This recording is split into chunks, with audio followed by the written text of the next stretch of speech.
Assalamualaikum warahmatullahi wabarakatuh, teman-teman. Selamat datang di channel Buku Punya Cerita.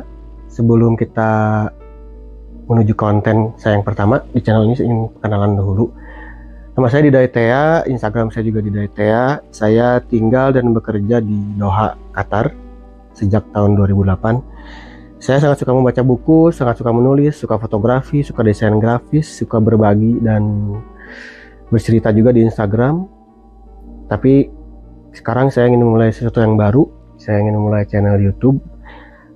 Yang ingin saya bedakan dari channel YouTube atau book reviewer lain, kali ini saya hanya ingin membuat channel tentang insight dari sebuah buku, atau hanya sebagian isi buku, atau resensi juga bisa. Tapi di episode pertama ini saya ingin membahas insight yang sangat menarik dari buku Psychology of Money. Buku ini sempat viral tahun 2020 atau 2019 ya. Saya baru baca sedikit dan juga baru beli beberapa minggu yang lalu. Ada cerita yang sangat menarik yang ditulis oleh Morgan Housel ini. Tapi sebelumnya saya ingin ngasih tahu dulu kalau konsep buku ini sangat unik, semacam cerita pendek, cerita-cerita seperti kehidupan sehari-hari, tapi benar-benar bisa mengubah mindset kita tentang finansial gitu. Di salah satu babnya yang akan kita bahas sekarang, bab 2, keberuntungan dan resiko. Tak ada yang sebagus atau sejelek kelihatannya. Teman-teman pasti tahu kan Bill Gates itu siapalah. Dia sempat beberapa tahun bertengger di atas puncak orang terkaya di dunia dengan kekayaan ratusan miliar sebelum disusul oleh Jeff Bezos dan terakhir Elon Musk. Tapi ada hal yang baru saya tahu ketika membaca buku ini. Pada tahun 1968 di seluruh dunia itu kira-kira ada 303 juta orang yang umurnya masuk masa sekolah SMA, itu menurut PBB, dan 18 juta diantara mereka hidup di Amerika Serikat. 270 ribu dari mereka ini, anak SMA ini, hidup di negara bagian Washington, dan 100 ribu orang lagi dari yang 270 ribu tadi hidup di daerah Seattle. Dari 100 ribu ini hanya ada 300 orang saja anak usia SMA yang bersekolah di Lakeside School, namanya sekolah Bill Gates. Satu di antara 303 juta itu, satu anak SMA itu yang sangat beruntung adalah Bill Gates. Bill Gates juga tidak malu mengakuinya. Jika tidak ada Lakeside, tidak bakal ada Microsoft.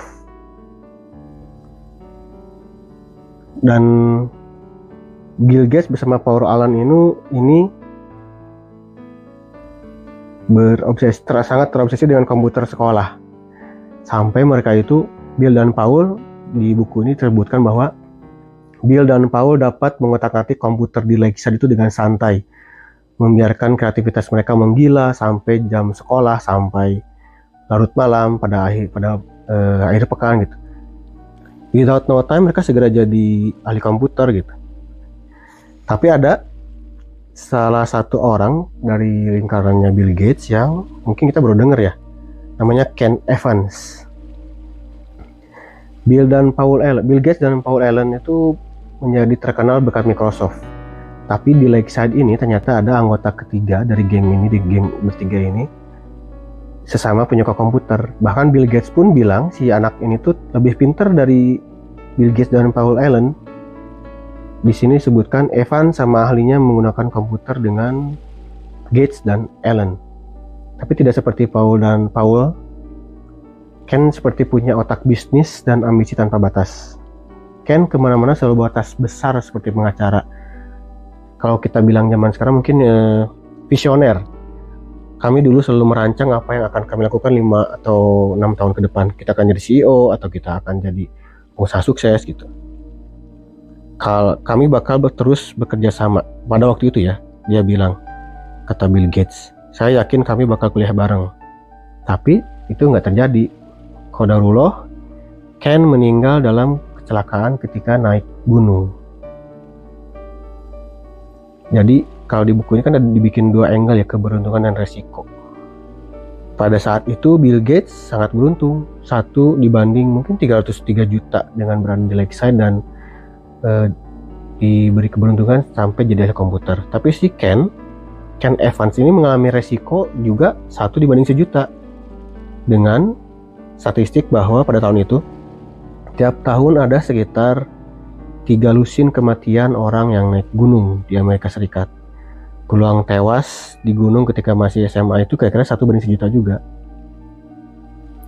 Dan di sini dibahas keberuntungan dan resiko sama-sama merupakan realitas, bahwa tiap hasil dalam hidup dipengaruhi kekuatan-kekuatan selain upaya individual.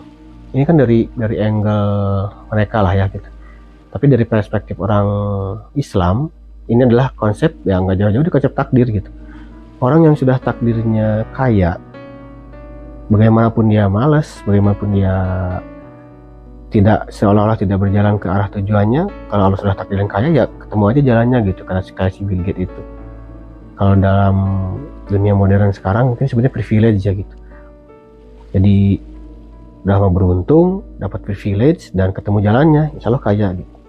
Tapi ada juga orang-orang yang semacam Ken Evans ini, padahal kan secara logika, secara perhitungan zaman dulu, si Bill Gates aja udah akan bilang gitu, mungkin founder Microsoft itu sekarang bukan Bill Gates dan Paul Allen lagi gitu, ada orang ketiga Ken Evans. Apa yang hikmahnya sebagai orang Muslim? Ya ini qadarullah gitu. Sengotot apapun kita mengejar cita-cita, sehebat apapun usaha kita, sekeras apapun tekad kita, kalau kita memang tidak ada takdirnya, tidak ada jalannya ke situ, ya nggak akan berhasil gitu, nggak akan mencapai. Terus gimana dong kalau kita nggak punya takdir kayak, terus kita berusaha kayak, ya itulah the art of tawakal gitu. Kalau kata Agim tuh, maksimalkan ikhtiar lalu bertawakal. Kalaupun toh kita tidak ketemu kan, tetap Allah juga selalu menghargai proses gitu. Kan tugas kita bukan tugas untuk berhasil gitu. Ada, ya itu dari angle Islam ya, konsep takdir gitu. Di teman-teman yang sekarang ada kesulitan, ada masalah, ada tantangan hidup, ya kita pikir positif aja dulu gitu. Mungkin ini emang walaupun kita sekarang sedang susah, mungkin ada jalan kita tiba-tiba bisa jadi sukses, tiba-tiba Allah ngasih jalan untuk keluar dari masalah tanpa harus berusaha keras gitu. Walaupun tetap kita harus, yang seperti saya sebutkan tadi, berusaha keras gitu, harus ikhtiar maksimal gitu. Oke, hanya itu barangkali insight pertama dari buku Psychology of Money. Selamat berjumpa lagi di video selanjutnya. Assalamualaikum warahmatullahi wabarakatuh.